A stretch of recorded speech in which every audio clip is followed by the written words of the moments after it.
నేను కాలేజ్లో ఉన్నప్పుడు నా కాలేజ్ అయిపోయిన తర్వాత ఈ మధ్యలో గ్యాప్ ఏదైతే ఉందో అక్కడ జాబ్ తెచ్చుకోవాలని ఎంతో ఆశగా ఉండేది.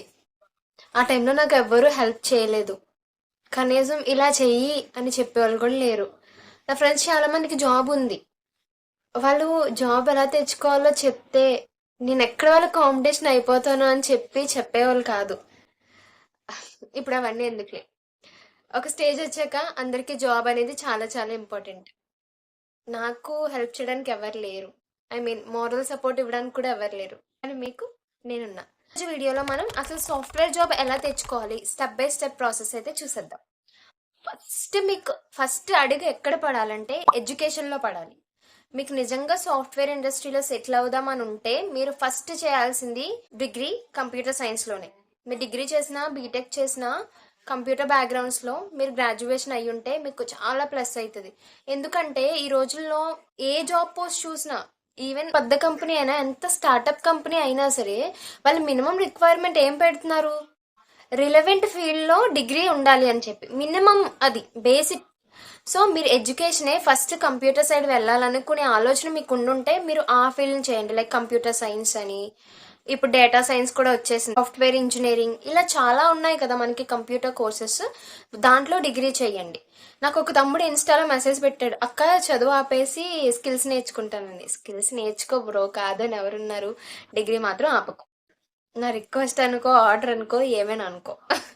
ఓకే, ఎడ్యుకేషన్ అయితే కంప్లీట్ చేసేసారు ఆ రిలవెంట్ ఫీల్డ్లో. సో ఒక స్టెప్ సక్సెస్ఫుల్గా కంప్లీట్ అయిపోయింది. సో నెక్స్ట్ కావాల్సింది ఏంటంటే స్కిల్ డెవలప్మెంట్. పుట్టగానే ఎవరు బిర్యానీ తినరు కదా, సేమ్ ఇదే అంతే. మీరు కాలేజ్లో ఉన్నప్పుడు మీకు ఏం రాకపోయినా పర్వాలేదు, కానీ స్కిల్ డెవలప్మెంట్ అనేది కంపల్సరీ చేసుకోవాలి. ఇప్పుడు ఇండస్ట్రీలో ఏది ఎక్కువగా యూజ్ చేస్తున్నారు, కరెంట్లీ ఏ ప్రోగ్రామింగ్ ట్రెండింగ్లో ఉంది తీసుకోండి. Python, Java, CSS, Java script, ఇలా ప్రోగ్రామింగ్ లాంగ్వేజెస్ ఉన్నాయి కదా. సో ఇప్పుడు ఏది ట్రెండ్ అవుతుంది, కంపెనీస్ ఎక్కువగా దేని మీద ప్రాజెక్ట్స్ చేస్తున్నాయి, ఇవి తెలుసుకుని ఆ కోర్సెస్ నేర్చుకోవడానికి ట్రై చేయండి. అండ్ కోడింగ్ ఛాలెంజెస్ అని కొన్ని జరుగుతూ ఉంటాయి కదా, దాంట్లో పార్టిసిపేట్ చేయడానికి ట్రై చేయండి. అప్పుడు మీ నాలెడ్జ్ అంటే మీకు అర్థమవుతుంది. ఇప్పుడు కాలేజ్లో అనుకోండి మనకి ఎగ్జామ్స్ కండక్ట్ చేస్తూ ఉంటారు, బట్ ఇది సెల్ఫ్ లెర్నింగ్ కదా. స్కిల్ డెవలప్మెంట్ వచ్చేసి ఎవరు ఎగ్జామ్ పెడతారు? ఎవరు పెట్టరు.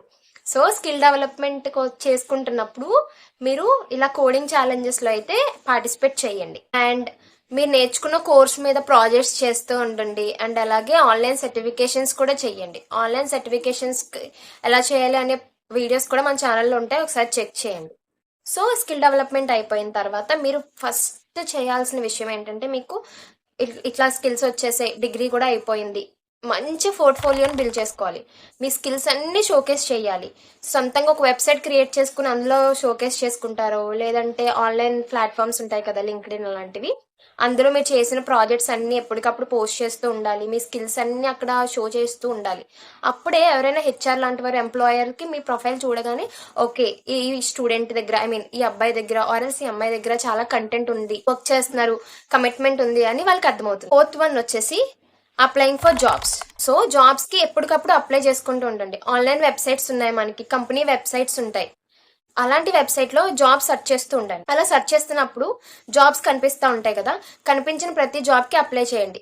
ప్రతిదీ అంటే సంబంధం లేనిది కాదు, మీకు ఏదైతే ఇంట్రెస్ట్ ఉందో, ఇప్పటిదాకా ఏ స్కిల్ అయితే డెవలప్ చేసుకున్నారో ఆ స్కిల్ రిలేటెడ్ జాబ్స్ అన్నిటికీ అప్లై చేసుకోండి. అండ్ అలాగే అన్ని జాబ్స్కి ఒకటే రెజ్యూమ్ పెట్టకండి. ఆ జాబ్ డిస్క్రిప్షన్ బట్టి ఆ డిస్క్రిప్షన్కి మీకున్న రిలవెంట్ స్కిల్స్ని అండ్ ఎక్స్పీరియన్స్ని హైలైట్ చేస్తూ రెజ్యూమ్ బిల్డ్ చేసుకుని అప్లై చేసుకుంటూ ఉండండి. స్టెప్ నెంబర్ 5 వచ్చేసి నెట్వర్కింగ్.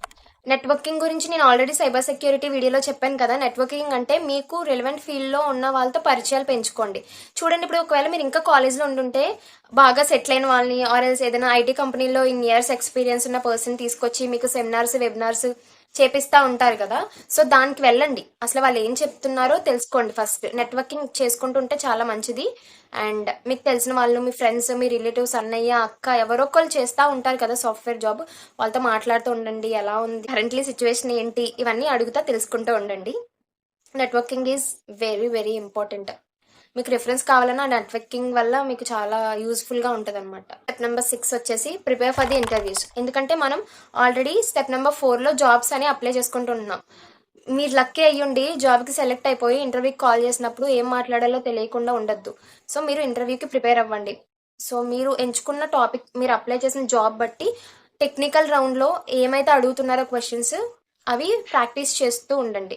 గూగుల్లో సెర్చ్ చేస్తే బోల్డ్ అని వస్తాయి, అవి చదువుకుంటూ ప్రాక్టీస్ చేస్తూ ఉండండి. అండ్ అలాగే మీరు రెజ్యూమ్లో ఇంక్లూడ్ చేసిన ప్రాజెక్ట్స్ గురించి ఓపెన్గా చాలా డెప్త్గా క్వశ్చన్స్ అడిగినా ఆన్సర్ చేయగలిగేలా నాలెడ్జ్ అయితే పెంచుకోండి. ఓకే, స్కిల్ అంటే ఏమి కాదు, just knowledge. I mean skill knowledge డిఫరెన్సే, బట్ మైండ్లో ఉన్నది నాలెడ్జ్, హ్యాండ్స్ ఆన్ ఉండేది స్కిల్. సో రెండు కలిసి ఉండాలి. వన్ మోర్ ఇంపార్టెంట్ థింగ్ ఏంటంటే మీరు ఇంటర్వ్యూకి వెళ్లే ముందు మీకు compulsory algorithms and data structures అంటే ఏంటో తెలిసి ఉండాలి. వన్స్ ప్రోగ్రామింగ్ లాంగ్వేజ్ నేర్చుకున్న తర్వాత ఈ రెండిట్ల మీద కూడా కాన్సన్ట్రేషన్ చేయండి. ఇంటర్వ్యూస్లో మీకు చాలా బాగా హెల్ప్ అయితే ఈ అల్గారిథమ్ అండ్ డేటా స్ట్రక్చర్స్ అనేవి. And last and final step వచ్చేసి కంటిన్యూషన్ ఆఫ్ లెర్నింగ్.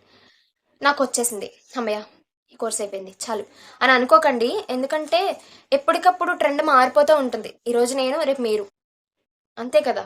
రేపు మీరు, ఎల్లుండి ఇంకొకరు ఎవరో.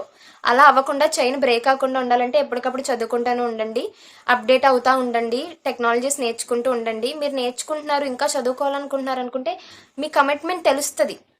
ఒకవేళ మీరు ఆల్రెడీ వర్కింగ్ అయినా, ఆల్రెడీ స్టూడెంట్ అయినా, పోర్ట్ఫోలియోని లింక్డ్ఇన్ లాంటి వెబ్సైట్స్లో మీరు షోకేస్ చేస్తూ ఉన్నారు కాబట్టి ఓకే, ఈ అమ్మాయి ఆర్ ఈ అబ్బాయి ఇంకా నేర్చుకుంటున్నారు, కొత్తగా ఏదో నేర్చుకోవాలని తప్పన పడుతున్నారు అని వాళ్ళకి అర్థమవుతుంది. So that's it for today. నా ఇన్స్టాగ్రామ్ లింక్ కింద బయోలో ఉంటుంది. వీడియో నచ్చితే లైక్ చేయండి. మీకు యూస్ఫుల్ కాకపోయినా కంపల్సరీ మీ ఫ్రెండ్స్ సర్కిల్లో అయినా మీ ఫ్యామిలీలో అయినా ఎవరో ఒకరికి యూజ్ అవుతుందని అనుకుంటున్నాను. సో వాళ్ళందరికీ షేర్ చేయండి. ఇంకా సబ్స్క్రైబ్ చేసుకోకపోతే సబ్స్క్రైబ్ చేసుకోండి. Signing off, bye bye. So work చేస్తున్నారు, కమిట్మెంట్ ఉంది, సారీ ఇప్పుడు కరెంట్లీ సారీ